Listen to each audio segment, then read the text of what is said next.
and I'm delighted to be able to welcome you to the launch of our fourth social impact report, and the second social impact report that we've launched at a virtual meeting rather than a physical meeting. So I'm sure everyone by now has got the hang of mute buttons and chat and the like. So just a few comments. I mean, this is a really important day for us. I think it's one of the most important events of the year for us, or for indeed any social enterprise, because being a social enterprise, we are all about social impact, and in turn that's all about people.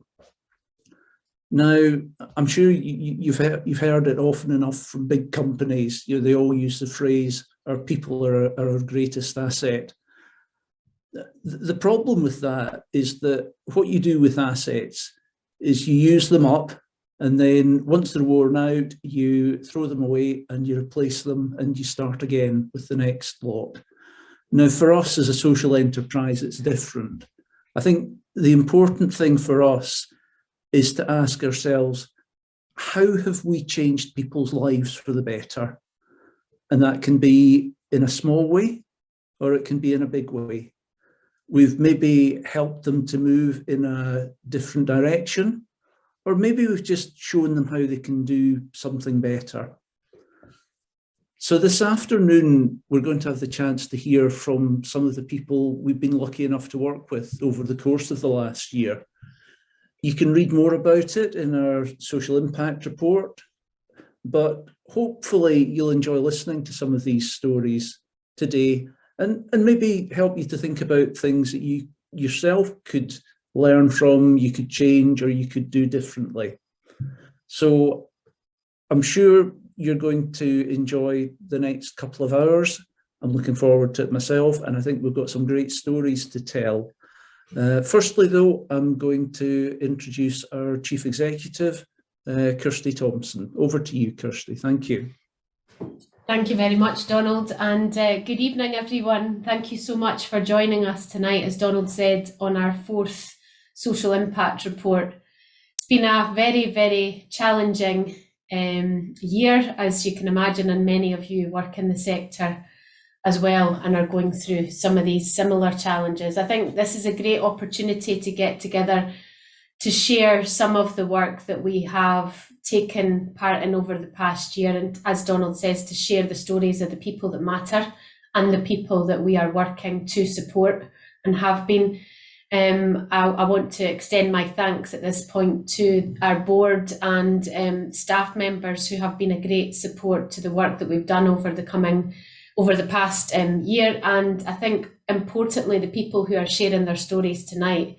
It's going to be so interesting just to hear how they have developed as a result of some of the work that we've been taking part in the Circle. So the full report will be available after the event. That will be sent out to everyone via email, and you'll get a chance to read that full detailed report. But I thought I would take a bit of time just at the start of the session to pull out some of the highlights from the report and talk you through some of those.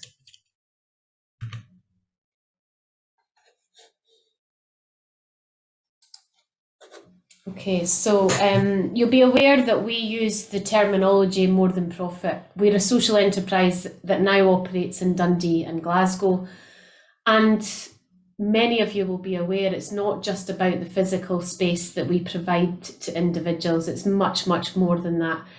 It's about providing them with the support, advice, training and development to ensure that they can grow their organisations. And many of the people that we work with are from backgrounds that have had no experience in developing their social objectives, and they are looking to make the biggest impact that they can across their communities. And hopefully you'll hear that through some of these stories tonight.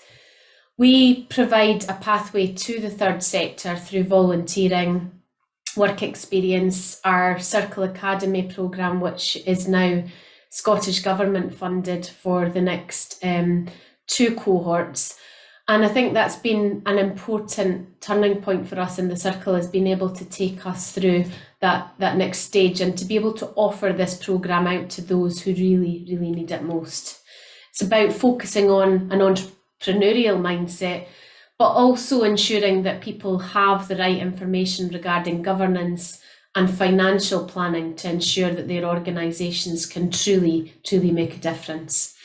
I'm going to touch on our values a little bit later in the presentation, but that's something that this report is really founded on, and it's how we measure our social impact. So I want to touch on that as we go through. So this report has to mention COVID-19. The pandemic has affected everyone, and ourselves particularly through the fact that we operate physical space.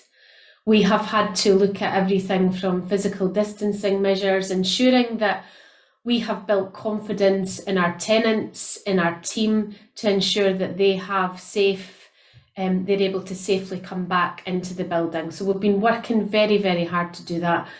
And I was really pleased to welcome the team back into the office back in May. We were fortunate to have enough space for social distancing, and we have a really solid cleaning schedule in the building. So that has ensured that we can continue. I think, like many organisations, this has impacted on our services in a huge way. And I think what the team has done to come through this period, and as we continue to develop and grow, it's really important to focus on some of those positives as well, because it can be very easy to get caught up in this negative situation that we're all faced with. But I think, yeah, we are doing, and we will continue to ensure that the buildings are safe, and the health and safety of our team and clients is paramount to that. We've had quite a bit of success over this past year, and I want to just pull some of those highlights out to you at this point. We were successful in securing funding through various government support schemes that were available to us, and also some grant funding through local trusts and things as well. And again, I'll touch on that slightly later in the slide. We've had a number of candidates that are due to complete the academy and will be going for accreditation, which is level 7 SCQF. And Jenny's smiling at me there, knowing that I'm just about messed that up, but I got it just about there.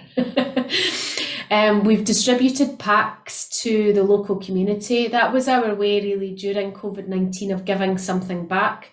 There's a huge focus on the digital divide in our society, and we were very conscious that there were a number of young people living locally in our communities that did not have access to the internet, did not have access to computers, and we wanted to give something back to those young people and families so as they could actually be given something that brightened their day a bit and made them focus on something that was a little bit different for them. So we put into those packs some mindfulness books, we put in comics, we put in drawing and fun materials for young people to take part in. And I think that was really something that felt good. And as part of that process, we asked for the local community to come forward with nominations for young people who had done their bit during COVID.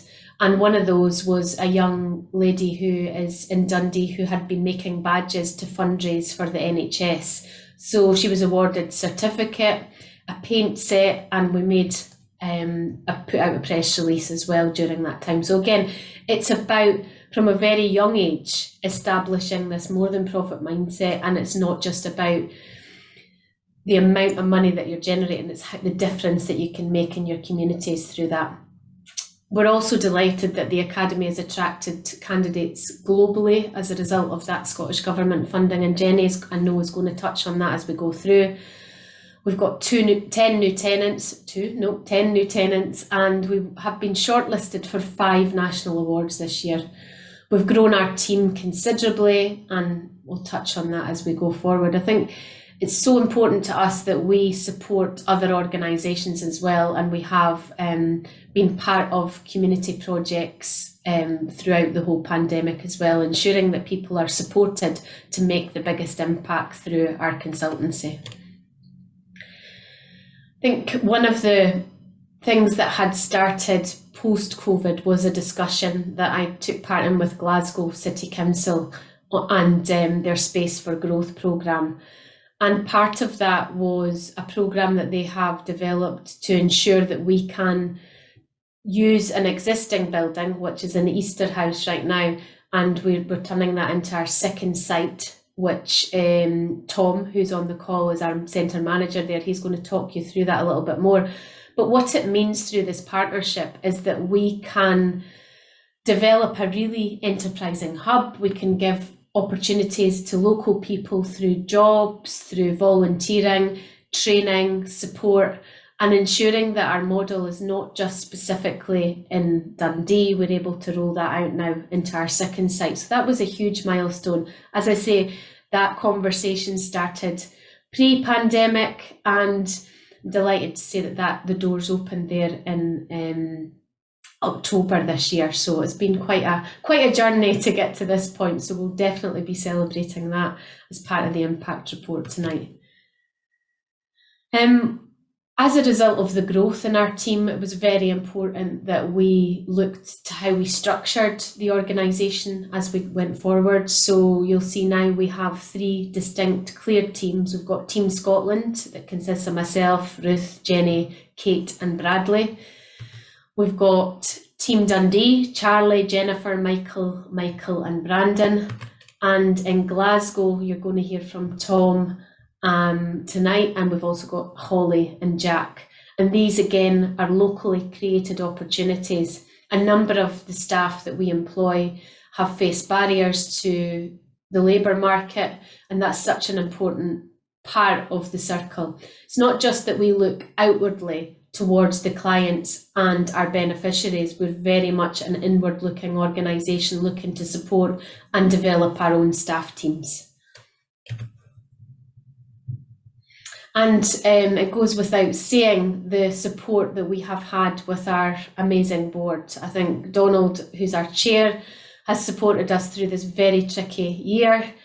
We developed our strategy and we had that approved last December, and we're looking to the future in the next 3 years on what that means in terms of the Circle's growth.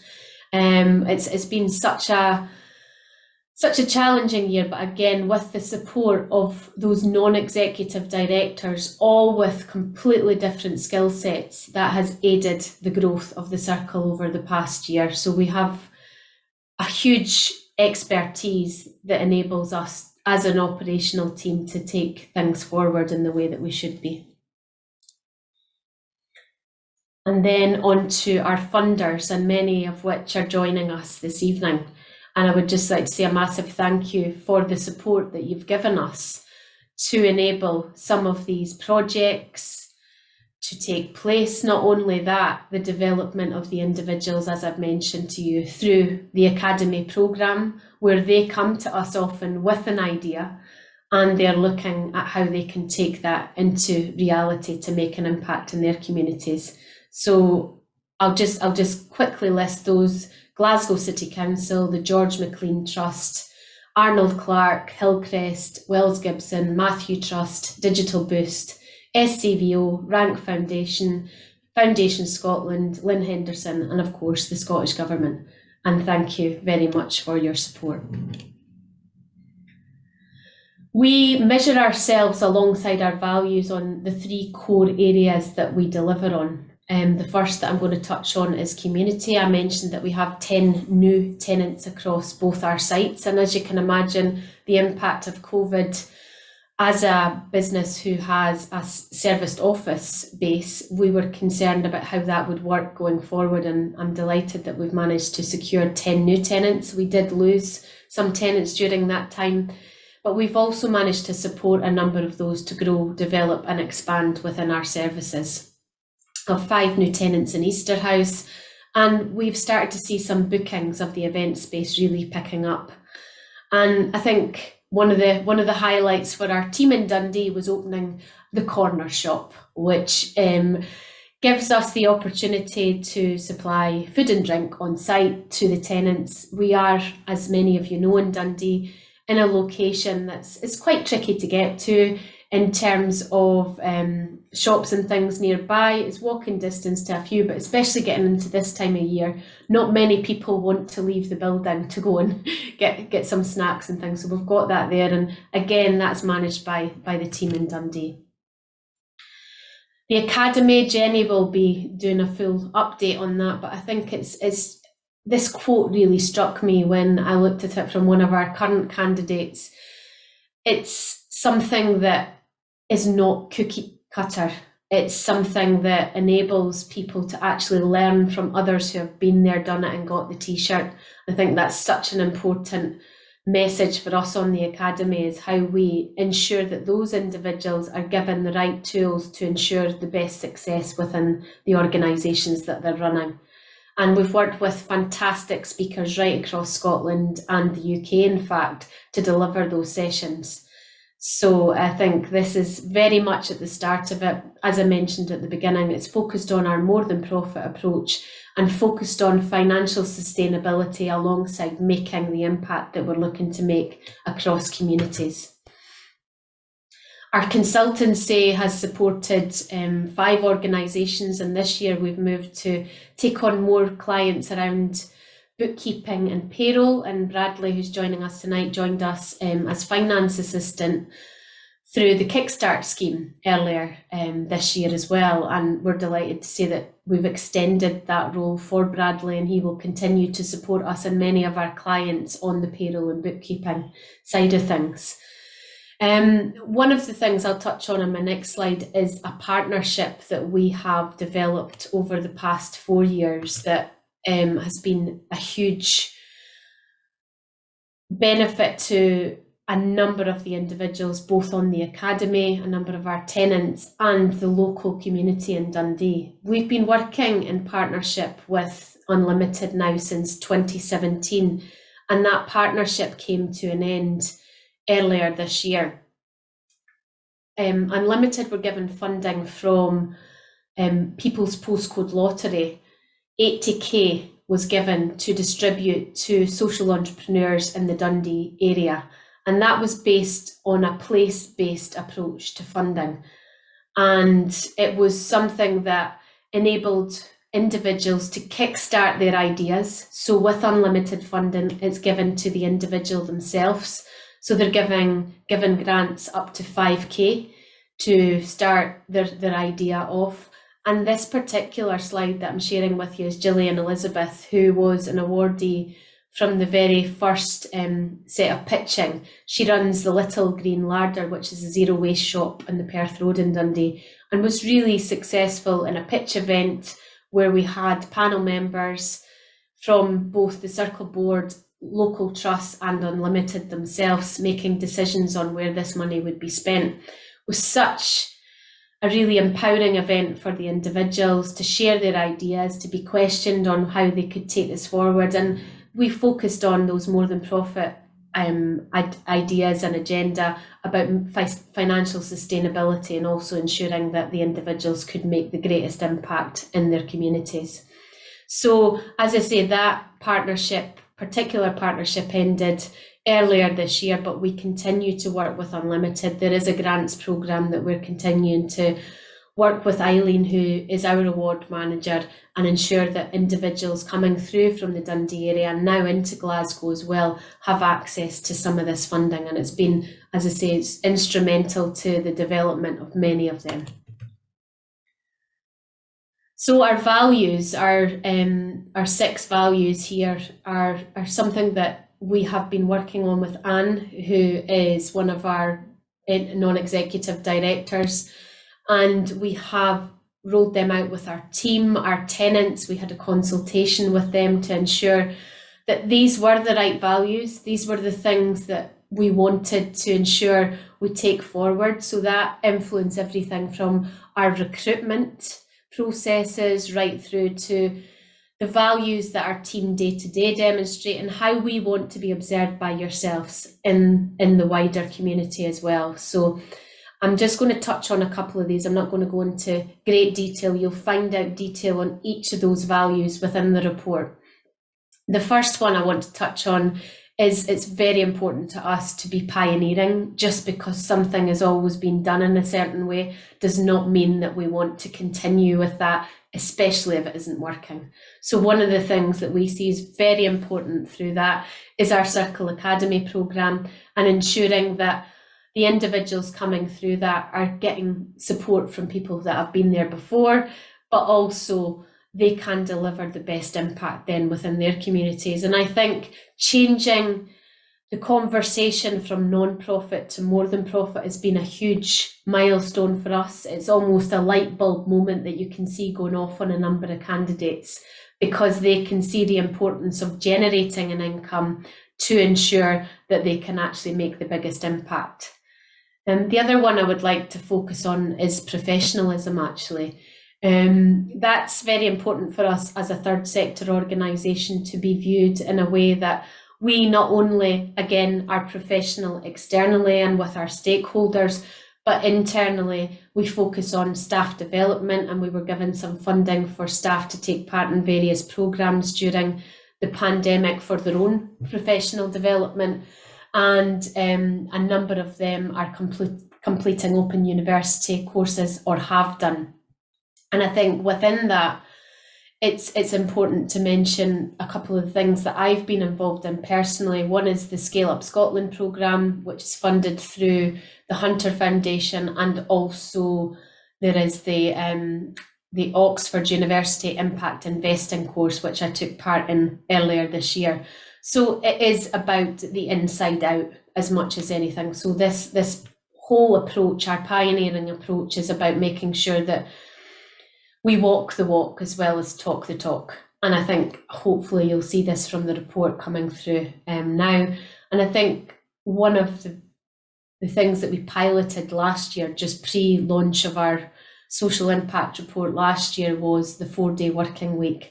And it's something that I think fits across every one of these values, to ensure that our team are given the right balance of work-life balance, but also have the time to invest in their own CPD, volunteering, take part in the community, and ensure that they have themselves. That balance that I think is really important. Burnout is huge in our sector, and I want to ensure that our staff team are supported in the best way we possibly can.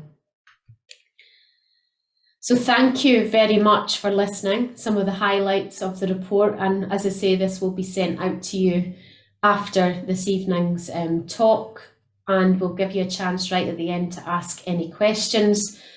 But right now I'm going to share, stop the screen share, and I'm going to get Kate to jump in, and we're going to share one of our stories from one of our tenants who has been a volunteer, an academy candidate, and has come full circle with the Circle. So over to you, Kate. Thank you.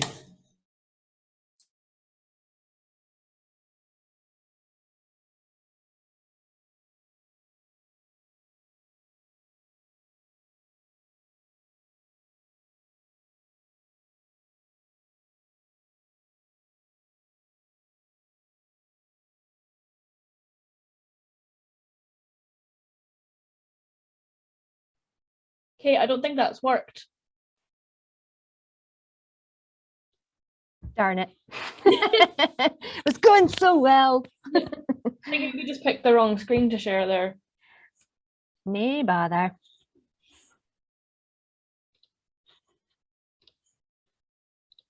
Just bear with us, everyone. We're going to have this on. There we go. There we go. Hold on, I'll make it full screen. Hi there everybody, my name's Eddie Baines, and I'd like to share a little bit about who I am and my journey with the Circle, if that's okay. First of all, I'm really sorry I can't be there in person at the moment. Work's got really busy, and I have a prior arrangement that I can't get out of. I'm going to try and make it in person, but if not, I've sent this video ahead. Thank you very much to Kirsty and the team for allowing me to be part of this process. And, well, who am I? Well, I'm Eddie Baines. As you know, I used to be one of the volunteer receptionists at the Circle. And I mean, I had quite a nomadic childhood.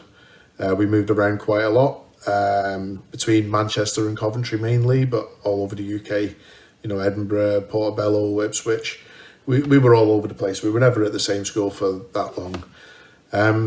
I left school at quite an early age. You know, I'd had issues with family, eventually moving in with my dad in Manchester and doing a couple of years in high school, and then deciding, you know, it's not for me. Academia is not for me. You know, I was the one in the classroom that was always told to stop being the clown and sit in the corner of the dunce's chair.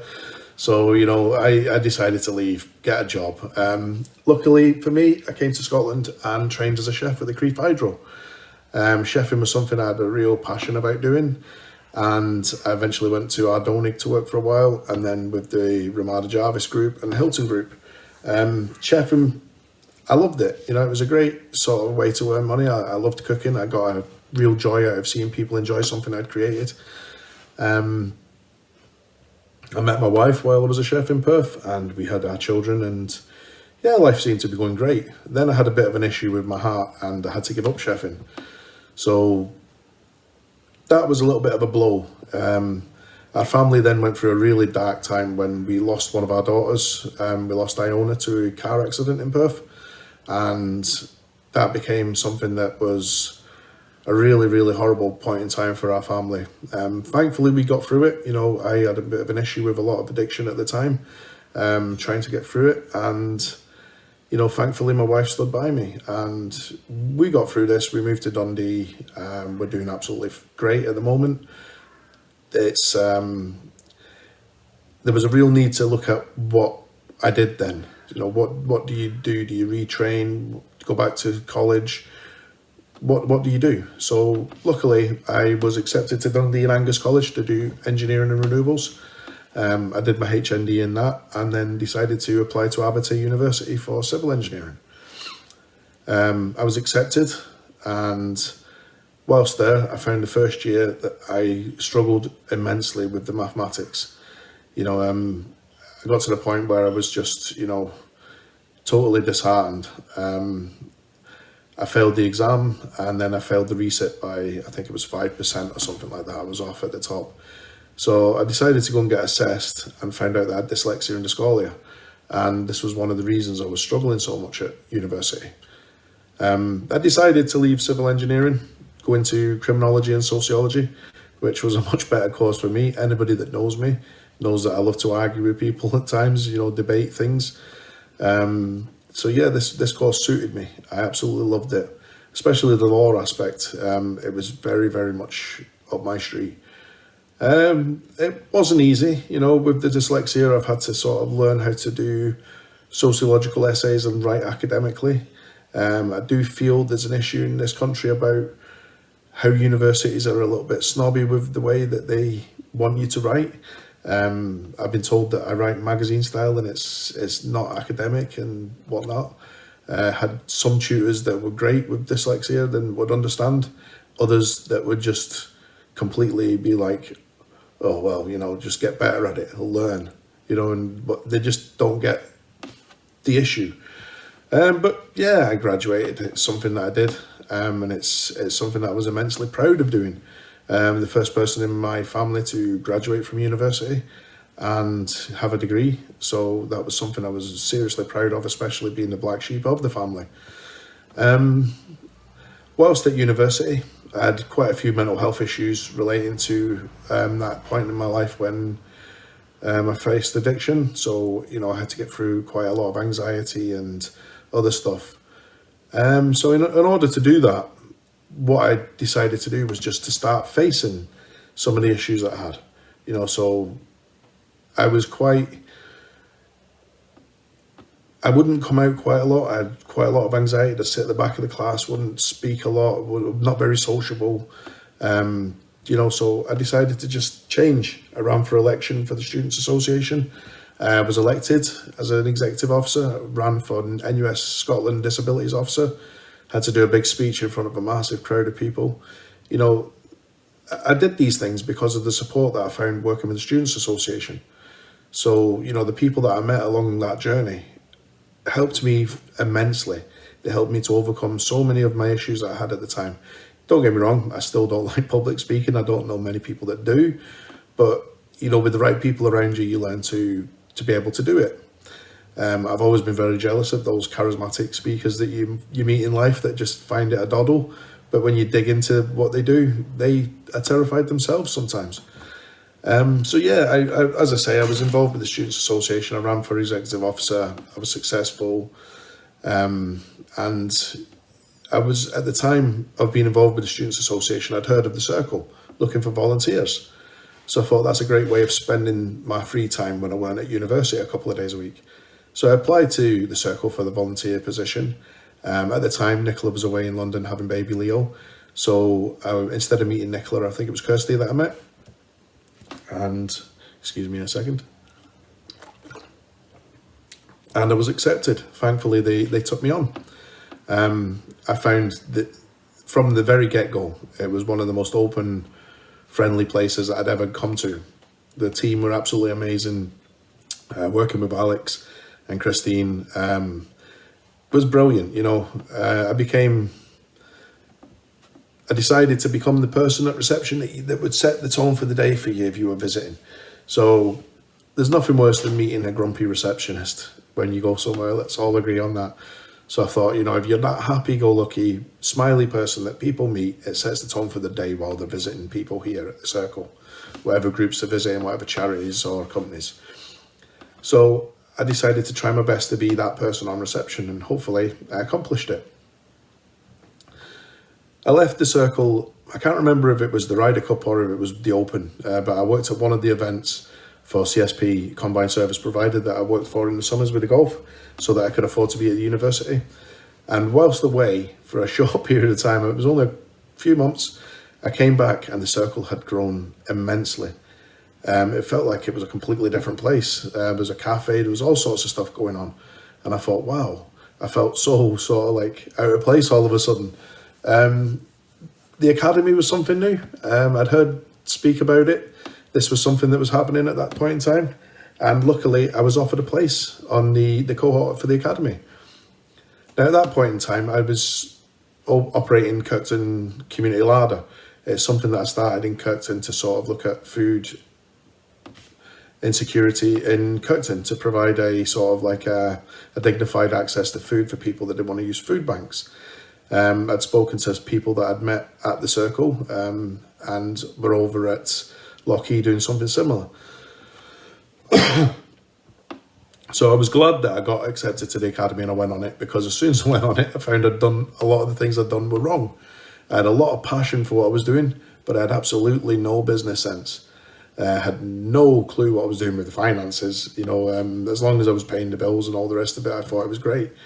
So yeah, the Circle Academy taught me so much. I'd started the Larder with £20 from my own back pocket, worked in collaboration with the local management group at Kirkton, and I thought it was going swimmingly. I learned it wasn't pretty quickly. So thanks to the people there, they taught me so much about governance, about all sorts of stuff, business stuff, and especially finance. And again, thanks to the very, very patient Ruth, who showed me loads and helped me with my first set of spreadsheets and set me on my journey to doing the finances properly. Which I can happily say that the Kirkton Larder is now the Strathmartin Community Larder. They have a couple of shops. They operate 2 larders in 2 different wards in Strathmartin now, and they're going from strength to strength. Another thing I learned was about fundraising, something I knew not a lot about. However, during the first COVID shutdown, I managed to raise 60,000 plus for the Kirkton Larder, just from the stuff that I'd learned through the academy when involved with it. How to apply, what to write, and how to structure what you write in different applications and whatnot. I think it was very, very, very good at the governance and the fundraising side of things, which was stuff that I was missing. One of the other things that the Circle gave me in return was networking opportunities. I think for me, the trade-off with volunteering with the Circle was I needed to improve my IT skills and network. Something I've always been socially awkward. Never been very good at networking. But whilst involved with the Circle, it just was very, very easy. Kirsty would have events and I would ask, could I come along to this or could I go to that? And she would always be like, yeah, no problem. I met some amazing people. You know, every time it was easy to network. The people you meet are just so friendly and, you know, embrace sort of meeting you rather than, you know, it's not hard to network. Whilst here, I met some amazing people, like I say, and one of them people eventually led me to apply for a job with the 2027 programme, which is a collaboration between 5 of the UK's leading social change organisations, the Centre for Knowledge Equity, Charity Works, Choreo, Northern Soul Consultancy, and 10 Years. They've got together to try and change the landscape of the funding sector and to looking at issues of philanthropy across the sector. And where do people with lived experience fit in? Where do we fit the missing diversity to bring about real change in the sector? So this was a process that I went through whilst I was a VP at Aberdeen Students Association, and it was a really, really interesting application process. You didn't forward your CV to them until right after when you'd been accepted and offered a place.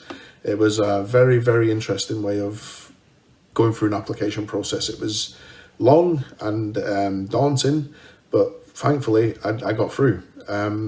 And again, it was people that I'd met at the Circle that was advising me and helping me and supporting me while I was going through this.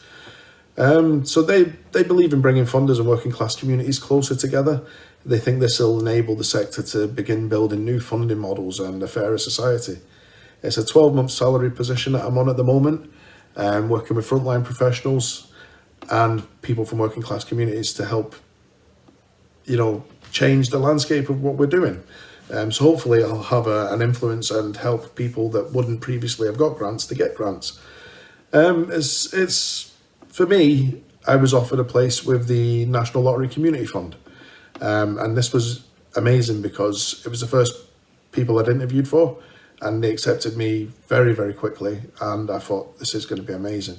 You know, I'd applied for funding before, and, you know, I found that the ability to be on the other side and to work with people that were applying was going to change so much for me. You know, when you apply for funding, you don't hear back and you don't get feedback, and it can be quite a negative process sometimes. It's quite a long, daunting process as well with some people. So, you know, I think anything you can do to try and change this and improve this for people, especially grassroots community level organisations, you know, is gonna be well worthwhile. So I really, I'm really loving my time in the National Lottery Community Fund. I think, you know, they're enabling me to do a lot of stuff that I want to do. And, you know, having the local knowledge of where I live and work has been great, because when people apply, I know who organisations are, I know what the good work they're doing on the ground is, and I can sort of say, you know, this is amazing stuff and this is amazing stuff. You know, so, you know, it's hopefully I can, you know, without championing them and being unprofessional, I can sort of help people get grants in areas where maybe previously they might not have. I think the whole process still needs to change. There's still a very, you know, I think longer grants for, in fact, I'm digressing, I'm going down a rabbit hole here. So I'm no longer on reception at the Circle. Now I'm in room 1, and my door's always open to everybody. So if you ever want to come along and chat about funding, or if you just want to have a chat and a coffee, I'm in room 1 and the door's always open, so fire along. And yeah, I think, you know, massive thank you to everybody that supported me and stood by me over the years. And thank you very much to the Circle. Without them, I wouldn't be where I am at the moment. You know, from that scared, anxious person that came to volunteer to who I am now. I cannot thank the Circle enough for all they've done for me. So thank you very much to the team, and thank you for listening. Have a great day, everyone.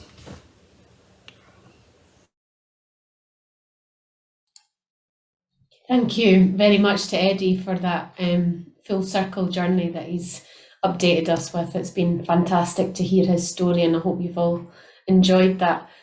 Our next speaker tonight is Marco from the Violet Community Trust. So I'll now hand over to Marco to update on the Circle and the support that we've given in terms of consultancy to the Violet Community Trust. Thanks very much, Kirsty. Not quite sure how I follow that up with Eddie. That was really inspiring, and Yeah, the Violet, I'll give you a wee bit of background in regards to the Violet Community Trust first. I myself am a social worker in Dundee, and I work primarily with young people that are leaving care, 16 plus, but I have a sort of an extensive history into child protection and things like that. So I very much are on the front line of working with people who are impacted greatly from poverty, from social issues, and I witnessed that firsthand, how difficult life could be for people. I'm also involved with Dundee Violet Junior Football Club, and this is how the Violet Community Trust came about. We have a facility at Glenesk Park that has been neglected for at least 2 or 3 decades. Since I came into the club, there's a new board, and we talked about how we can deliver something back to the community, how we can get the community back involved with the football club. We have a facility and a ground that could be developed to really to provide groups, to provide services that could help people in need. And we thought, well, how can we go about doing this? Fortunately, through various different people, I knew Kirsty and the work that was going on at the Circle and the consultancy that they're able to provide. So that was our first point of call, was to contact Kirsty. From then, things have really snowballed. This has been ongoing now for maybe a year, just over a year or so. In that time, like I say, I think things have really progressed and developed. Kirsty and her team have been integral in helping us shape the vision of what we want our charity to be, the Violet Community Trust, what the focus and the aims and outcomes that we wish to achieve through the Community Trust. And essentially what Kirsty helped us do is streamline that and go through a process bit by bit of what we need to do, and help us understand that it is a process. These things do take time, and particularly with everything that's been going on within the last year or so, with a couple of years with COVID. Our overall aim, our overall goal is to work in partnership with services and to provide a facility that's going to be free of charge for the community. When we say that to people, they can't quite get their head around that. Say, well, how do you cover your costs? Again, thanks to Kirsty and her team, there's a business plan, there's a business aspect around that as well, which includes hospitality and functions, bars, things like leasing out to private sectors in terms of the facility as well. But the key focus being on the community engagement. And like I said, for that to be free of charge. So there's been a lot of work. We've had to become a registered charity, which we, within, I think it was in June of this year, we managed to become. Kirsty and her team, the consultancy team, helped us put together what we needed to do for Oscar, to evidence what it is we needed to evidence to achieve that goal, to become a registered charity. And without them, without their advice and guidance, we would never have got there, particularly in trying times when, I think Eddie said it in his sort of presentation there, when we weren't hearing things back and we were sort of, oh no, is it going to go through, is it not go through? The reassurance provided by the team at the Circle, it really was invaluable, just to put our fears to rest a little bit. And I can't emphasise enough the way that they'd done that was so reassuring. And this was to a group of people who are from professional backgrounds, who have got experience in lots of different fields, but it was still a time for us that was really insecure. We didn't know if we were going to achieve our aims and goals, but thanks to Kirsty, Jenny, and so on, that we managed to make that. We managed to become registered, and actually then we were able to go and form partnerships that have helped us to get to the next stage of where we're at. We've managed to bring a student on board from the communities department in Coldside. They were really, really excited to hear about the partnership that we have with the Circle. So again, that goes to show the work that's going on up there and how renowned it is within the city. The student has came on board with us, Erin, and she has fed back about how much it's actually the communication with Kirsty and her team has helped her progress her professional development. She's a community learning development student at Dundee University, and she has fed back. The feedback has been immense from her.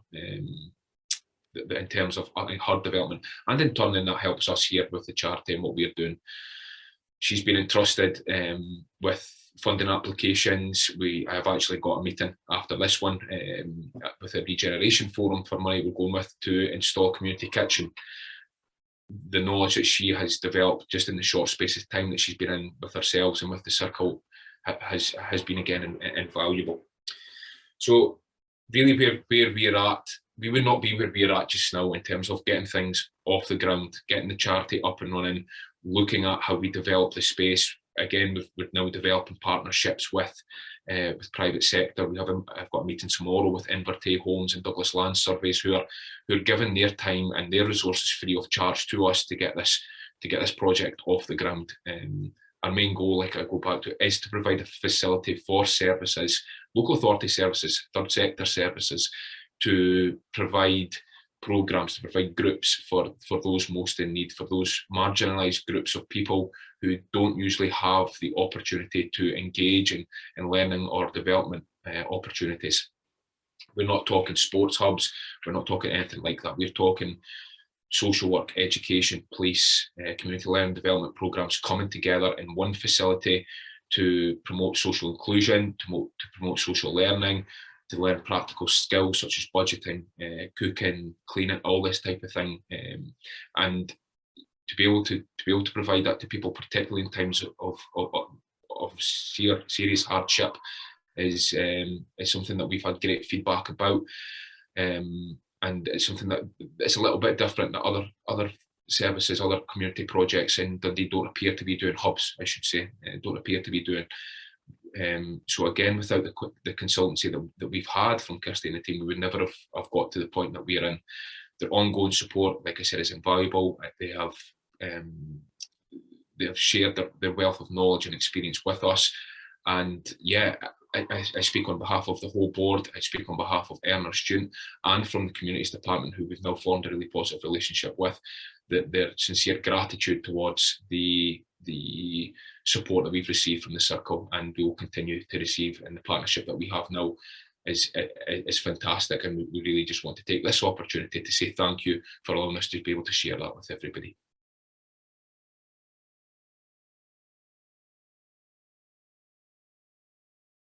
Thank you very much, Marco. Thanks for the kind words. I'm sure on behalf of the Circle, it's been a real pleasure to work with you, and we're delighted to see things as they expand in the Violet Trust. It's just been quite a journey, as you say, from some of the setbacks through the time lags from home working with Oscar and that kind of thing. It has been tricky for everyone, but I'm delighted that the charity is now up and running with a bank account, which was something that was another tricky thing for everyone during COVID, and ready to receive funding and go forward. So thanks very much for sharing that. Well, thank you, Kirsty. Okay, so moving on to the next part of the evening. We unfortunately can't be joined by one of our tenants in Dundee, Daniela from Uppertunity. However, Uppertunity have recorded a video for us that we're going to share. And then after that, we're going to give everyone a 5-minute comfort break. Just nip away and grab yourself a cup of tea, coffee, and just come back, and then we'll go on to the next part of the session. So I'm just going to read through what to expect from this next little video. So Uppertunity brainstormed ideas of Scotland and Christmas during their unique Beats group. They thought of things that reminded them of Scotland and how they could turn these into sounds. They get creative and use various modes of sounds, making things even from their bodies. Obviously, rain was the first thing that came to mind, as you can imagine, in Scotland. So here is a story of Scotland at Christmas time entering 2022. I also want to mention at this point, they will be having their end of year celebration on the 8th of December at the Circle in Staffa Place, and it will take place in the event space there, and there's going to be drama performances, a buffet and blethering. And I'm just going to hand it over to the video. Thank you. Go. So this is a story of Scotland, and as you enter Scotland, we see the beautiful thistles.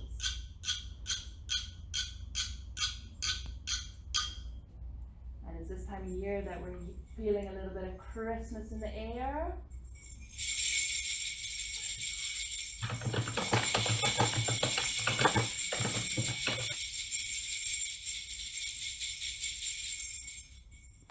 And Scotland doesn't fail. There's a little bit of rain as well. So Christmas Day is coming, and in the morning we get all that excitement and unwrapping.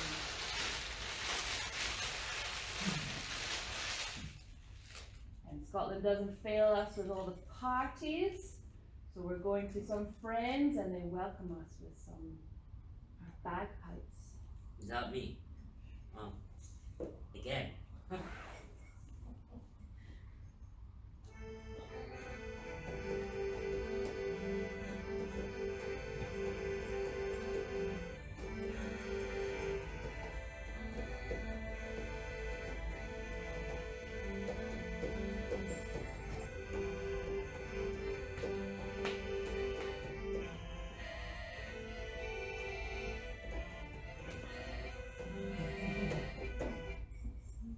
It's not a party without some Ceilidh dancing.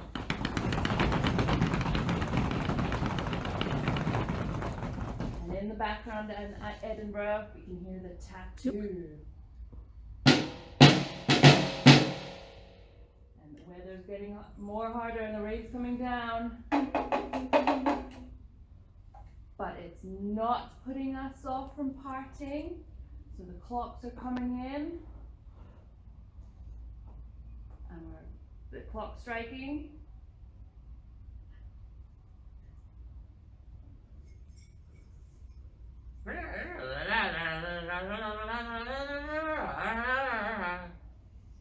And 2022 is coming in with a bang.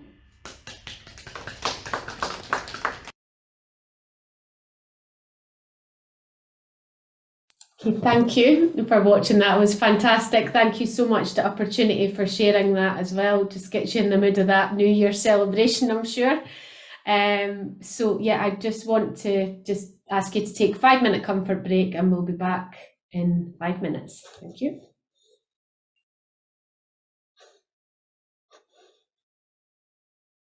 That's us. Okay, we're ready to start back. So I'm going to now introduce you to Jenny, who is our Academy Manager, and Jenny's going to talk you through a little bit about the journey of the Academy over the past year. Thank you. Okay, thank you, Kirsty. So just a wee bit of background for those of you that don't know me. I have been working for Kirsty for nearly 7 years now, so I am the longest surviving staff member of Kirsty. I've been working with her since she was running her first business, ACK Third Sector Consultants, and I started out there when I was 17 on an admin placement. Worked my way through an admin role into marketing until ACK merged with the Circle in 2019 when I moved over to the consultancy side of it. Through that, I supported on every single cohort of the Circle Academy, and that is kind of how I transitioned into my current role as the Academy Manager. So everything that I learned over that 7 years has kind of helped me get into the position where I can run the programme. So the past 12 months, despite all the challenges of the pandemic, has been full of lots of development and exciting things for the Academy. Thanks to our ongoing relationship with the Eden Project, we were able to offer our current cohort, cohort 5, free places on their climate programme called Aim High. The other exciting thing, which Kirsty of course touched on earlier, was the funding that we got through the Scottish Government. So that came about after several months of conversations around Scotland's Social Enterprise Action Plan, and where the Circle, and especially the Circle Academy, aligns with the goals of that action plan. So following that, we were given funding to allow 25 candidates to join onto the programme, which is on the current cohort at the moment. That was aimed at 3 specific groups, which was young people under the age of 30, people living and working in rural areas of Scotland, and those whose work takes place in the environmental space. This funding allowed us to reach more people than ever, and this is our largest ever cohort. Previously, we've had around 10, so it was quite a jump to get 25 people. And we were excited to welcome, as well as people from around Scotland. We were actually attracted 3 international candidates. So we have a candidate who does work in Kenya, a candidate living in Pakistan, and a candidate in Burundi in East Africa. So that was very exciting for us. And as a result of attracting these candidates, we're delighted that the Scottish Government has allowed us to extend those funded places to international candidates. So the current cohort 5, we are about 9 weeks into it now, and their cohort will be culminating with a pitch contest on the 16th of December. We'd love for anybody to come along to that, and the ticket price is £5, and the cost of your ticket will go into towards a small pot of funding that one of the candidates will win at the end of the pitch contest, and that will be a great opportunity to hear about all of the things that the candidates have learned at their time on the programme, and also to hear about their projects, which are all so amazing. They're all doing such wonderful work, and they're from a really broad spectrum of different things that they're doing. And I'm also delighted to say that we have received further funding from the Scottish Government for the next cohort of the Academy. We are looking to attract a much larger cohort again. Hopefully we're looking to get another 40 candidates onto this cohort, which will be beginning around February of 2022. We are taking applications for this on a rolling basis. They are open at the moment, and this will continue after the cohort as well. So we will continue taking applications throughout the year. If you or anybody that you know might be interested in this, please do just contact me or find the application form on the website. So if you want to get in touch with me, my email is academy@thecircledundee.org.uk, and I'll also share the links that I've mentioned to the pitch event and to the application form after this. So that's all from me. I just also want to say thank you to everybody that has supported the Academy in the past 12 months. And thank you to everybody here for coming along and for listening. I am now going to hand over to Mike Fletcher from Hardcore Inc. He was on our 4th cohort, which took place earlier on this year. So he's going to talk a bit about his organisation and his journey on the Academy and how that's impacted him. So thank you all for listening. Hello. How's everyone? So yeah, I just want to say thanks for the invitation along to this. It's a bit nerve-wracking. It's my first ever kind of chat at a ticketed event, if you like, on Zoom, albeit. But yeah, Hardcore Inc. I'm Mike. I'm the founder and head designer at Hardcore Inc. We are a sustainable sportswear and streetwear brand that started about 12 and a half months ago. I'll take you back to the beginning. I was a former professional wrestler of 11 and a half years, and sadly that career came to an end due to a neck injury, wherein I broke my neck, and I had to become medically retired. Now from there, I've gone from job to job, employment to employment, and gone through the ringer a little bit. Faced 2 redundancies, and off the back of that, a long mental health battle. So within my mental health battle, I had this idea of Hardcore Inc., of a clothing brand that I wanted to pursue. At this point, I had no idea whatsoever. I just knew I wanted to do something that was more than making t-shirts or printing hoodies and things like that. And from there, I've done a lot of research into fashion, and in particular fast fashion. And this really changed my focus and helped me through depression and the brink of suicide.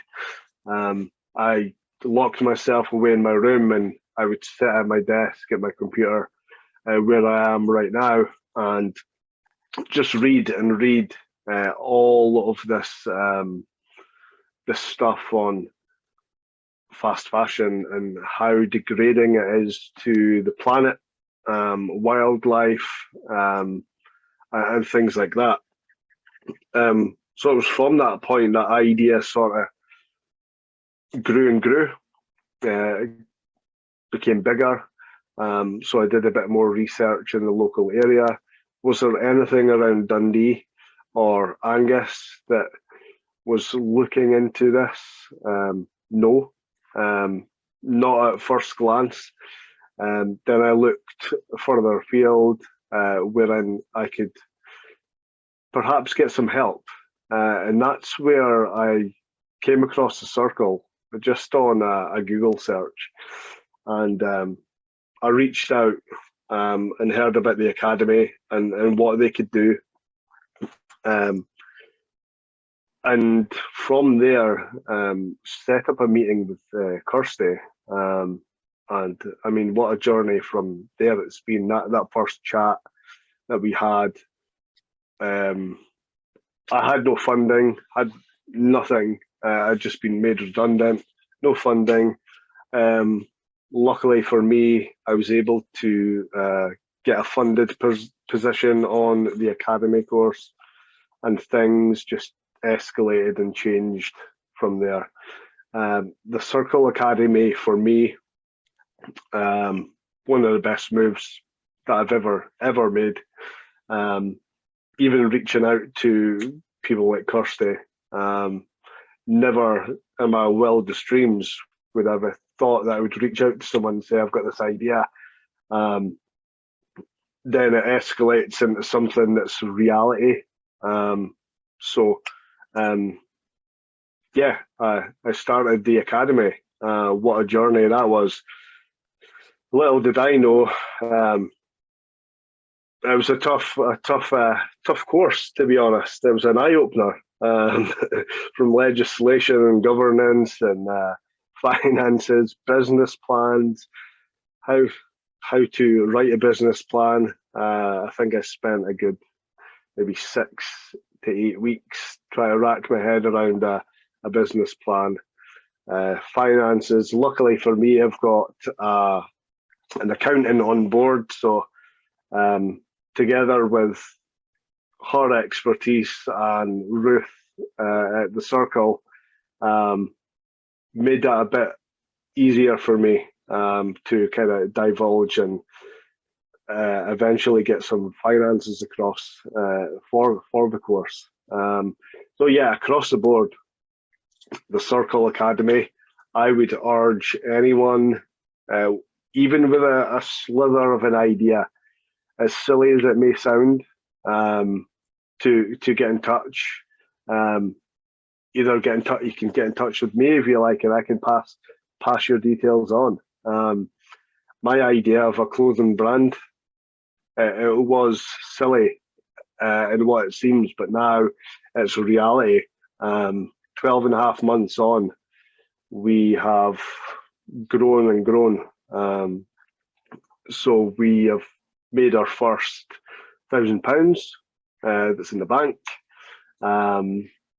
We are about to do our first ever tax return in January, which is exciting. It's I wouldn't have said that before. I would have been scared about saying that, but we're in a good place. So I'm excited to get that done in January.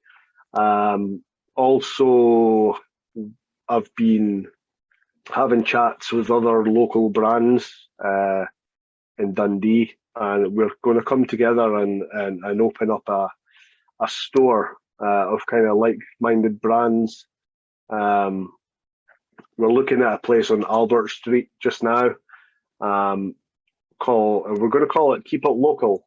So it'll feature myself, Hardcore Inc., and other brands in there. Keep it local, keep it Dundee. Show Dundee and the surrounding areas what Dundee has to offer. I mean, the future in Dundee is massive. You touched upon the Eden project. There's also esports that's coming. It's massive. So for me that was another opportunity that came up to me through Instagram. Of all places, someone reached out to me and asked if I would like to be a part of that. So yeah, we've gone strength to strength. Could I have done it without the circle? Probably not. Hand on heart, probably not. They helped me tenfold, not only through mental health and getting my idea forward, but just even the continued support. Anytime I've sent out an email or a question, it's responded to. Great bunch of people there. And as I said, anyone who has an idea, no matter how big, no matter how small or silly you may think it is, reach out and contact the Academy. So in terms of our clothing, I mentioned it was sustainable. And in regards to that, we only work with 100% organic cotton and recycled materials. And that was on the basis of the research that I'd done prior to the idea becoming what it is today. It was about making deliberate decisions on who we work with, how we work, and the materials that we used. Not only is it good for the environment and the wildlife and the ocean, but it's also got a benefit to us as human beings. You know, I myself suffer from a list of allergies, so having organic clothing was a benefit to me, and lo and behold, after all the research that I'd done, it's a benefit to others as well, which is huge. So yeah, that's me in a nutshell. That's Hardcore Inc. You can reach us on all social media. Type us into Google. You can find out a bit more. And thank you to the Circle Academy and everyone at Circle, Kirsty, Ruth, Jenny, Kate as well. You've been epic. You've been really good and a great help on my journey. I appreciate it. Thank you. Thank you very much, Jenny and Mike there at the end. That was really inspirational story, what can happen in 18 months. And really, I can still remember that first conversation with you regarding starting the organisation. And it's sometimes that that confidence to take the plunge, and I hope that's something that we do support individuals to do through the Academy, alongside equipping them with the right skill set to make a success. So we'll look forward to seeing what you do next. I see in the chat that Chris from Social Enterprise Scotland has popped in that the Buy Social Scotland platform can help you take some of these ideas to consumers as well, if they want to buy from ethical brands. So that's definitely something to consider for yourself, Mike.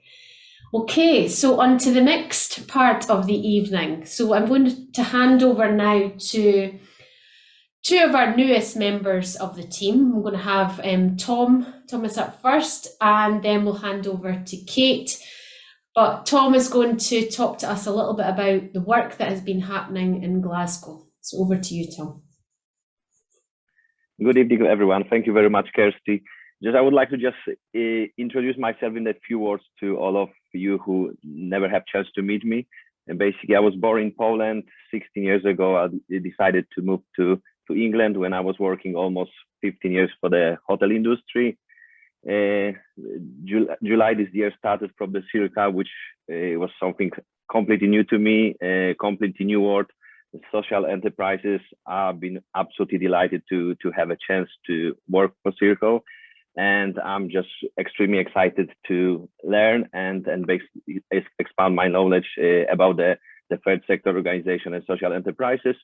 And basically, I would like to just give you some small update what is going on and what happened in Glasgow in last few months. Then basically, everything started exactly 143 days ago.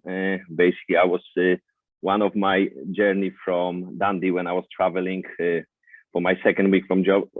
I was thinking about how I gonna start implementing and how I gonna start creating the team in Glasgow. Then basically the three words what I wrote on my work diary was the team, improvement, and communication. And basically whole start in Easter House, there was to try to build some solid foundation and start creating some solid teams. And basically the first person who started with me was Jack, our facility assistant. Jack is very local from Easter House, and basically the whole idea for us was to just start to preparing improvement plan, what we can change in the building, how we can start communicating with our clients. And for myself, there was the opportunity to start building completely new relation and start gathering as much information as possible from the tenants. After Jack, also with the help from Step Up Glasgow, the Holly joined our team, our receptionist. Holly is very local. She's just basically 10 minutes walking from the Easter House where the Circle Glasgow is. And basically Jack and Holly, when I start doing their first one-to-one session, I gave them both questions, what do you expect from Circle as a young employer? And they both told me they would like to improve and they would like to learn something new. And that was really motivating for me. And basically, I just said to myself, it's nothing better to have the people from the local area, and I call them as my local experts. And basically, I was like asking them for many things, what they know from the Easter House and what the knowledge they can pass to me. Also, our team has expanded now. Then we got Brian and Megan. Brian joined Jack as a facility assistant, and Megan joined the team as an admin person. Then basically Brian and Megan also very local. Brian is round about 2 miles from the Easter House. Megan is 10-15 minutes walking from the place, which they are very, very local. And the next word which was on my diary was improvement. Basically, for me, the building have a massive potential. When I arrived to the building, we have 4 tenants: Baby Sensory, Action for Children, Bernardo's, and GMAP. This organization been in the Easter House in the Westwood Business Center for a long time. And basically my mission was to just go chat to them, just find what they happy with, what they not happy with. First of all, I explained to them, I don't want to I would like to receive honest feedback from them to give me more chance and more opportunity to improve the center and basically be really open with them and basically start improvements straight away. Then we start from the meeting the local community members and local community groups. I was chatting to and meeting the local community connector. Donna introduced me to people from the local community groups who've been basically cleaning the streets, doing gardening, doing all such of different DIYs, and basically they offer me opportunity for the future. They would like to offer their support for us. Improvement which happened in Circle Glasgow for last few weeks and actually last month. Basically, we installed the new intruder alarm system, which gave to all of our tenants the access 24/7 access.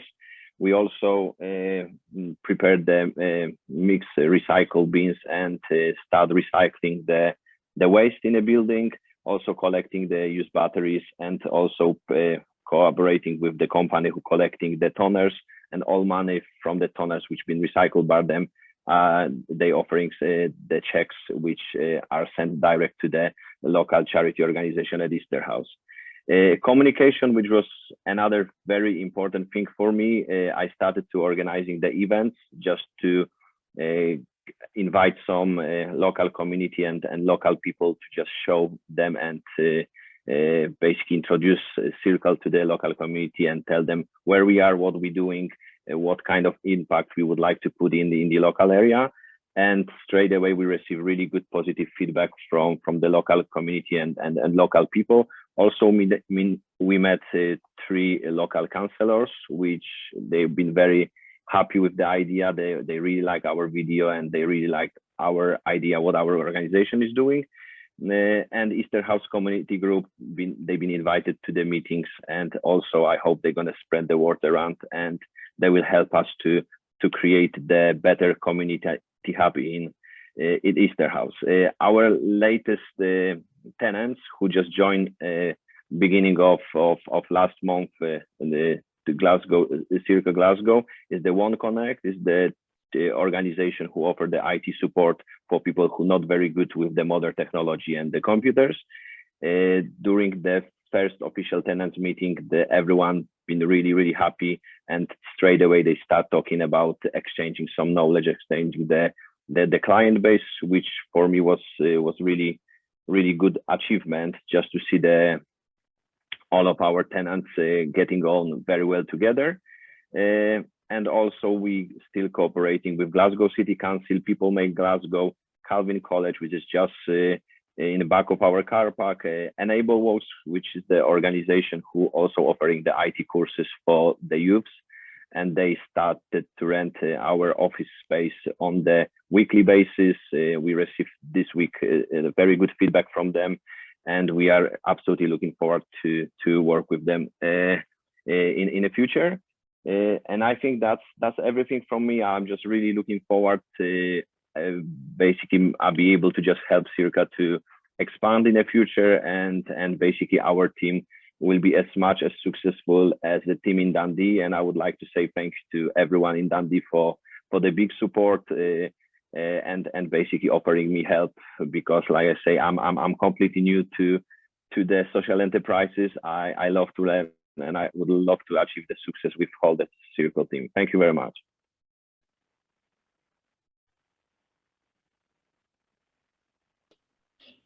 Okay, it's my turn now. Thank you so much, Tom. I actually started off in Glasgow in Easterhouse with Tom and Jack before moving to Dundee, sorry. So yeah, it's really nice to hear how they're progressing and seeing what they're doing in Glasgow, and I very much look forward to coming back and seeing the progress of the building. So yeah, so I'm going to just tell you a little story about myself. So I am a 35-year-old emo who refuses to change her music taste. Emo is a musical genre, and it's associated with emotional rock. Everything you think about what an emo is, I was. So floppy fringe, MySpace posing, and being angry at the world.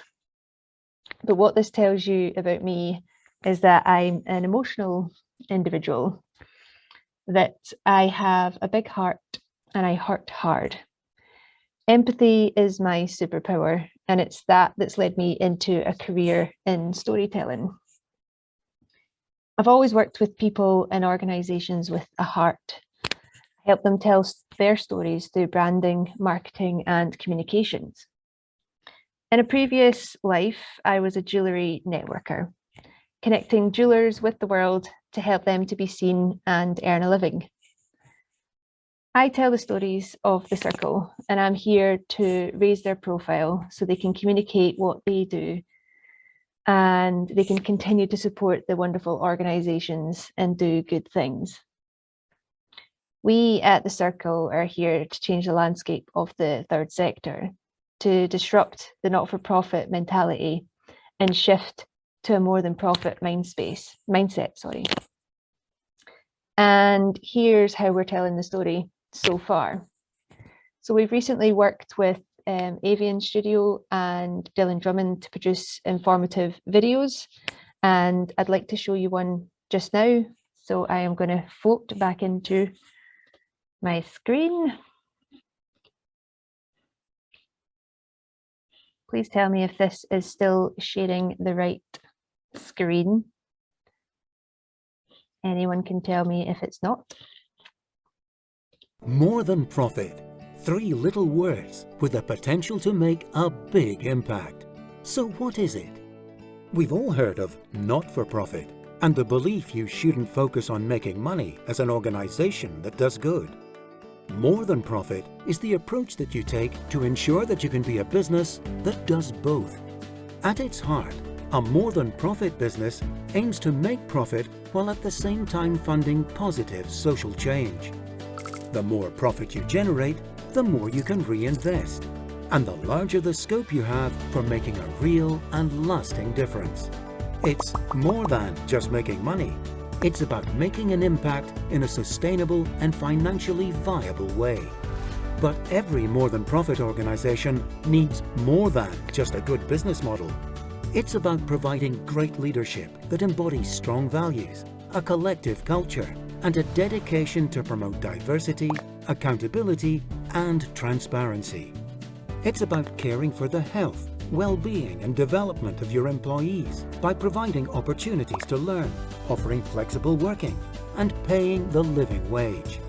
It's about putting community at the heart of all you do and striving to achieve a brighter and more sustainable future, not just locally, but globally. That's why we work hard to provide more than just good advice and knowledge. We believe that with the right tools and building blocks, any individual or business can be empowered to grow and create sustained and long-lasting social change. To find out more about More Than Profit, talk to us today.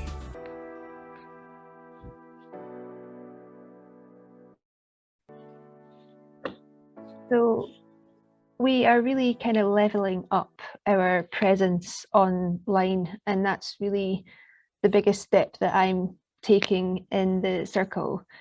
So we commissioned a new website, so you are getting a sneak peek at what we have produced. So we have worked with the local organisation called Blue2, and we have collaborated with Dylan Drummond, a filmmaker, and also Yulia Skilitsky, who is the photographer, and her photographs are featured all in the website. And I hope you'll agree that the website is looking so much cleaner. It's now much more informative. It's much more accessible. So we have the ability to be able to book our rooms online, which is the first time that we've ever been able to do that. So making it much more easier and streamlined for our clients to be able to access what we do. They can access space both in Dundee and in Glasgow. We have been clearer in our offering as well and making that explicit as possible. So our services are broken down into 3 categories, which Kirsty spoke about earlier in the night, and that is our Circle community, the Circle consultancy, and the Circle Academy. and everything is really broken down, and it just looks so much cleaner and way nicer. So hopefully you'll agree that that's what we've been able to produce. You are getting the first sneak peek of the website, and of course there are teething problems and snagging problems, so do please take a look at this after tonight and let us know if there's any glaring spelling mistakes, because that is my classic one. I know I'm communications, but yeah, spelling is not my forte. But you can see here that we will be bringing you news and updates of things that are going on in the Circle, and just making it really clear for people to be able to contact us, for them to be able to send us messages straight away. So yeah, that's kind of what I've been doing there. Can you still see the screen now presenting? If someone can just tell me in the chat if they can see the presentation again rather than the website. Perfect, thank you. So yeah, as I was saying before, I have been working on leveling up our presence and building our communications externally and internally.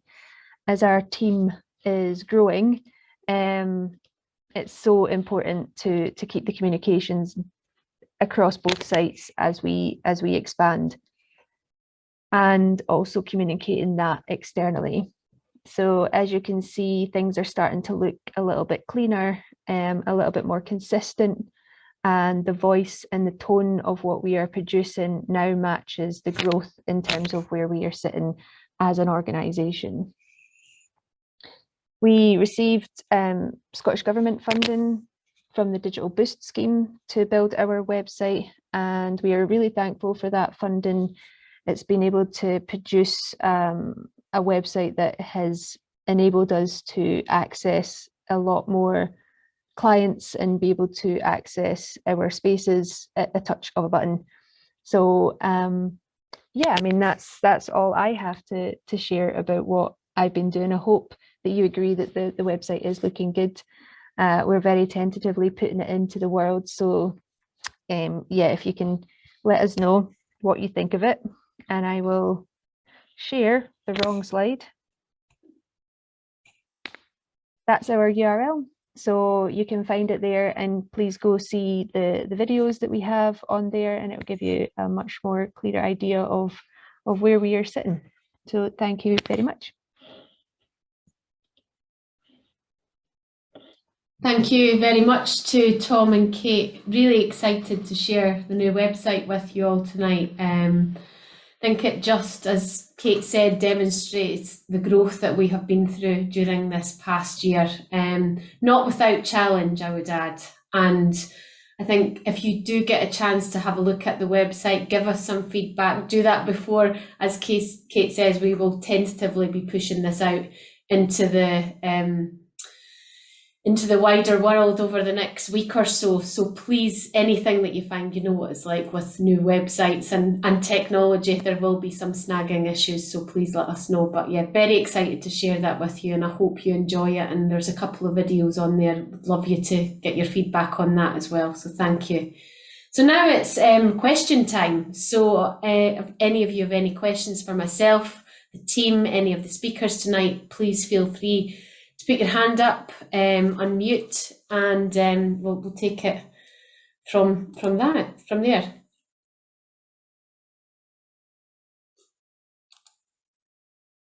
Chris, we'll go to you first. Hi Kirsty, thank you, and thank you for the invitation. This has been overwhelmingly upbeat and really enjoyed being a part of it. I guess my question is probably twofold. I was given evidence actually at Commission yesterday about the spend of the 350 million that the Scottish Government had put into the third sector, social enterprise and voluntary sector. And there were two themes, one in terms of positive and one in terms of negative, and I just want to see if they resonate with you. And the positive was collaboration. Anecdotally, certainly, that we know that organisations have collaborated through lockdowns and through the pandemic, and we've had testimony to that tonight from your colleagues. And secondly, the negative was the lack of volunteers. What we're trying to work out is that if that's a false data point, because there were so many volunteers who were furloughed from their jobs and ended up volunteering, are we back to the original, or is it a drop-off in volunteers? So I wonder if you can take either or both of those questions. I'll take both. So the first one that you asked was around collaboration and how we see that working across the sector. I think you're right. This past year, 18 months, has shown us that people really in a different way in the sector have pulled together. It had been prior to that, and I'm not sure if you'll agree, had been very much based on often funding pots and competition for certain areas. So we didn't quite see that collaboration, but I think the way that the funding was distributed over the past 18 months has enabled organisations and individuals to come together to deliver for a common purpose. And I think that's what we need to focus on going forward. And I hope that from tonight's presentation, you can see the way that as an organisation, we are trying to do that, both from external partnerships right through to internal individuals and development of staff. So I feel that that is something we would love to build on, and that whole place-based approach to building within your local economy, the community wealth building agenda and things that we're looking to do as we go forward is just so important. We need to pull together as a sector. The way of being competitive in the past for funding has to change. I think we've all recognised that it will not get us all anywhere, so we need to pull together those resources, both on the resource level from somewhere like a hub, like the Circle, to external partners such as Mike, who are looking to develop those networks into their own businesses and how that can improve. I think your second point was around volunteers and the drop-off there. I think personally we've struggled over the past year to get volunteers back into that physical space.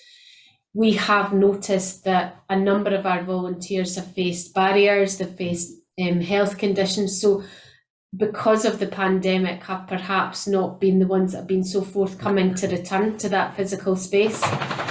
Excuse the dog in the background. What I would say is, in other organisations, I've saw a number of people volunteering for a lot of the community projects that are food-based and the distribution of those food networks. I've seen a big rise in that, and I think people have been furloughed. They were taking part in a number of schemes locally. I'm not sure, it's very, very tricky to say. From our perspective, it's changed in terms of we can't welcome those groups of volunteers back yet, because of some of the health complications that a number of them face.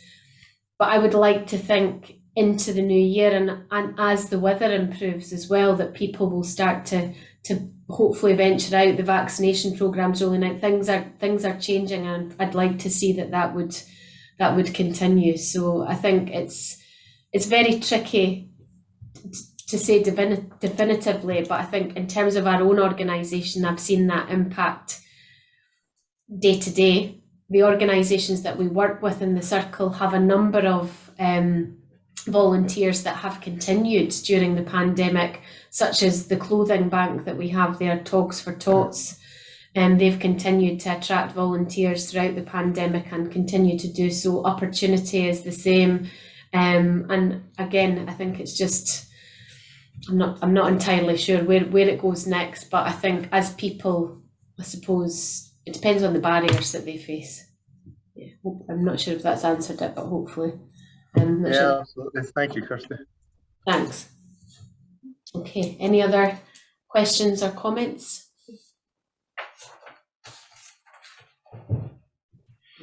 Kirsty, it's Donald here. Can you hear me? Yes, thanks. Can I just add something on the volunteering point? That, and Chris makes a really interesting comment about that, and I just wonder whether there's a linkage to all the discussions about 4-day working weeks. But I know certainly we've adopted that approach, and we talk about the 5th day, if you like, as being a rest day. But actually, you know, for lots of people, that fifth day could be a do something different day. So you could, there's actually the scope for people to use that fifth day for volunteering and going off and working in the community. I know some of the people within the Circle team have in fact done that, and perhaps there's a wider opportunity here for the corporate sector as well to broaden their support for the community by encouraging people to move to that 4-day working week, but then encourage people to use that fifth day for volunteering in the community and build on the links that really have already been built within the community over the last 18 or so months. Thank you for that, Donald. Yeah, I absolutely agree. And as you say, a number of the team already are taking part in mentoring, volunteering, and I'm thinking Kate and Jenny particularly spring to mind. Kate started mentoring an individual who has come through the academy on her rest day, as we call it, in the Circle, and Jenny has been working as a trustee for a local charitable trust as well. So there's a number of ways that can happen, and I think you're right, it doesn't have to be exclusive to our sector as well. Natalie's point in the chat. Okay. Any other questions or comments? Of course, yeah, Kate's about to start an apprenticeship, thank you.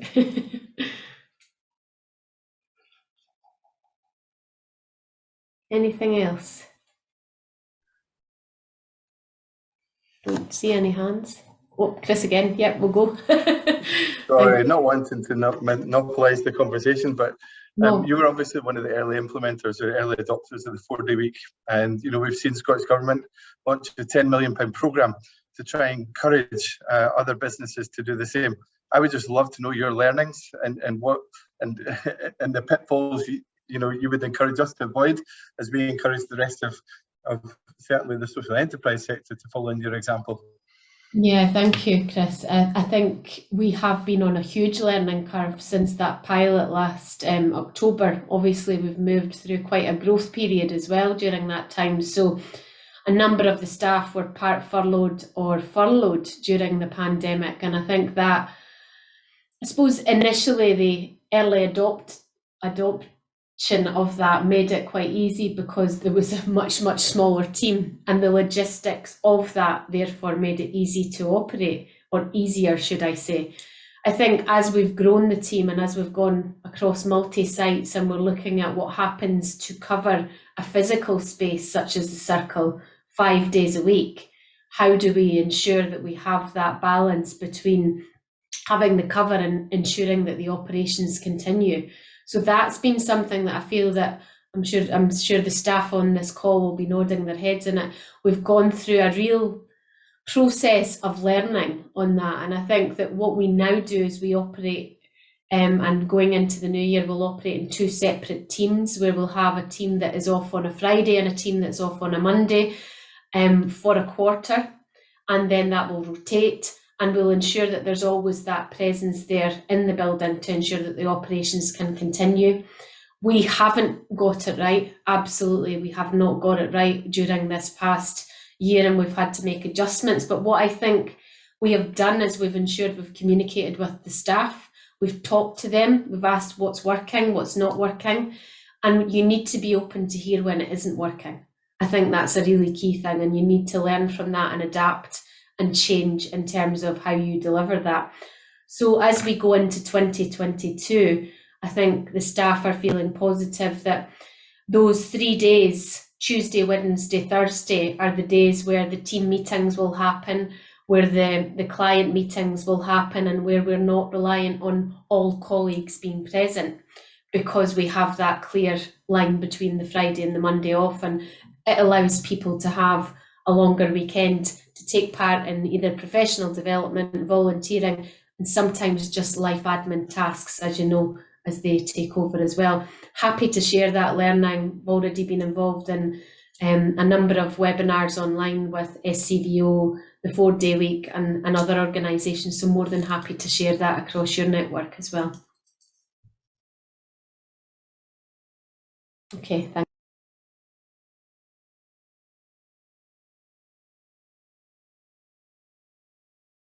Kate, you go for it. Sorry, I was trying to raise my hand there and unmute myself. And yeah, just off the back of that, and my own reflections on working the 4-day week, and opposed to me coming from running my own organisation and having no day week in terms of resting. It's completely flipped the whole idea of working on its head, and I have discovered so much more joy in my life, which has been such a revolutionary step for me in terms of how I feel in myself, in my working life and in my personal life. And I think it's really commendable that the Circle has worked with that process and also worked with us on how it's going to be structured. And I 100% agree that in the new year, when we do have that structure of either the Friday or the Monday, is going to be so much better, because I am now looking at opportunities of where I can volunteer, looking at being part of a board or doing things that I can now put my skills into something else, but in a fulfilling way and not in a necessarily work way. But also, I think, you mentioned that I'm mentoring for someone that's been to the academy. I think that that's still going to be beneficial for the Circle and be beneficial to me and beneficial to the mentee. And those are the things that I am looking to implement when we get that better structure. And obviously do some rest.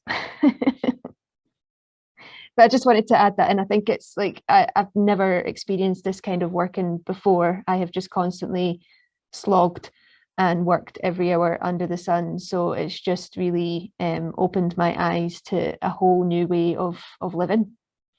So thank you.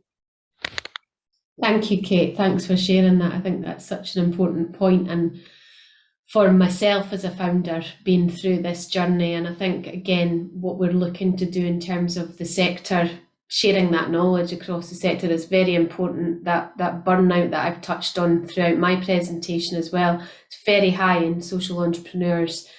And I think that we need to be very mindful of putting our own oxygen masks on first to enable us to benefit as many people as possible through the work that we're carrying out. So I think it's a really important lesson that I've learned from the past 5 years in the Circle, and I think it's something that I'm glad to hear the staff are benefiting from. Thank you. So Linda's got one question as well. Hi, yeah, for those of you who don't know me, I manage Funeral Link, who are one of the newer tenants at the Circle in Dundee, and I guess I just wanted to share our experience. We were quite inspired and also probably a little bit curious around the 4-day working week, and I took that to my board, oh gosh, maybe early part of this year, and I was then tasked with, well, go away and find a way that could work for a staff of 2, covering what you do, and also work individually as well, because it is partly about what's going to benefit one wouldn't necessarily benefit the other, but also be workable for the organisation. So my colleague has half a day off a week and I have a day off a fortnight, is the way that we make that work. And it's a bit of a variation on a theme, but it's something that we've managed to implement, and are constantly thinking, is it working? Like you, it's like, how do you make this fit as well as you can, but also see the benefits? And I think the risk of, burnout and impact on well-being has been very prevalent in the minds of our team broadly, from staff and also from the trustees concerned over that. That's been a high priority this year too. So I kind of just wanted to feed that in. It's not so much a question, but I'm just grateful for the insights that you've shared in that in the past. Thanks very much, Linda. Thanks for sharing that. And I think the important thing about that 4-day week model for me is that it will not work for everyone in the same way, and I think you need to be adaptable. And as Linda said, each organisation will come forward with different challenges to that, whether it's a small team, whether it's a larger team, multi-site, the operations needing to happen 7 days a week, X, Y, and Z. But I think the biggest learning for me has been the importance of planning and getting that right and getting the feedback, because that is the thing that you could say, I'm going to implement this, but without the proper planning, procedures and feedback, you're not going to get it right. So yeah, that's it. Thank you, Kate. Sorry, just on the back of that, Linda, I think as well, like, it's important for, I think, social entrepreneurs and social enterprises, because of the work that some do, it is quite intense and it's quite heavy on you. So I think adopting the 4-day week or how that fits for you is important, and especially from what Kirsty talks about in terms of burnout, it's a huge thing and a huge step in the right direction in terms of moving to a more well-being model and well-being working. And I think that ties nicely into what you're just about to talk about, Kirsty. Sure is, Kate, just like that. Okay, so thank you everyone for coming along, joining in our celebration tonight of our 4th social impact report, hearing those inspiring stories of social entrepreneurs, our team, and hopefully the impact that we have been making over this past year. So thank you for joining. And final note is our very first, drum roll please, publication. We have our very first publication coming out mid-December. It's our More Than Profit journal, and it's for people who want to change the world through their organisations. This is an opportunity for individuals to set their goals, focus on their own priorities in their own lives, and ensure that they have the best opportunity to make a difference through their businesses. So it's a reflective journal focused on gratitude, setting daily tasks, and ensuring that people have a space to think and reflect on how their journey is going.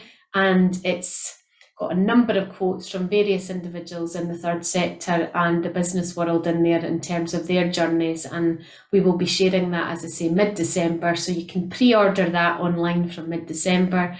And yeah, just a little bit of a sales pitch right at the end there from me. So thank you for listening. And what I would say is this is the start of that More Than Profit series. So I can't wait to announce some more in the coming months and hopefully a year. So thank you very much for joining us. It's been a huge privilege to have everyone join the call tonight, and thank you. We'll look forward to the next year. Donald, over to you.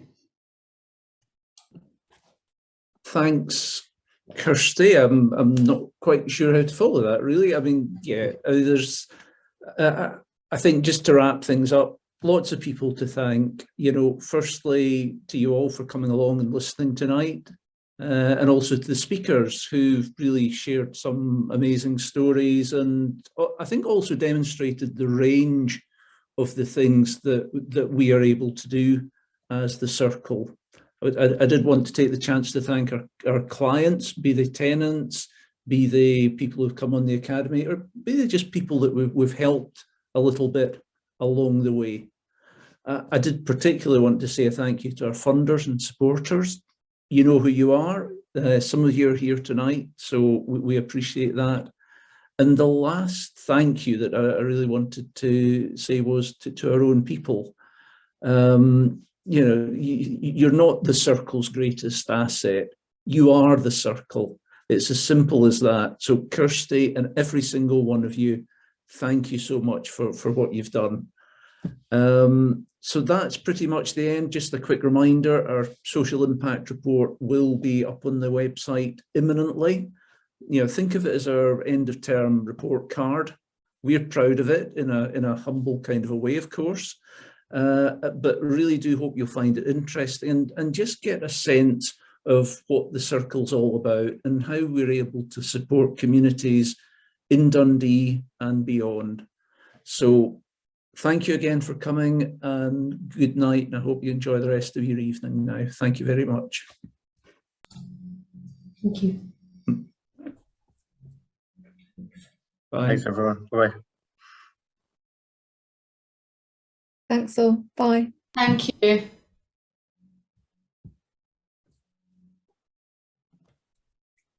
Thanks, guys. We'll speak again Thanks very soon. much, Mike. Thank you.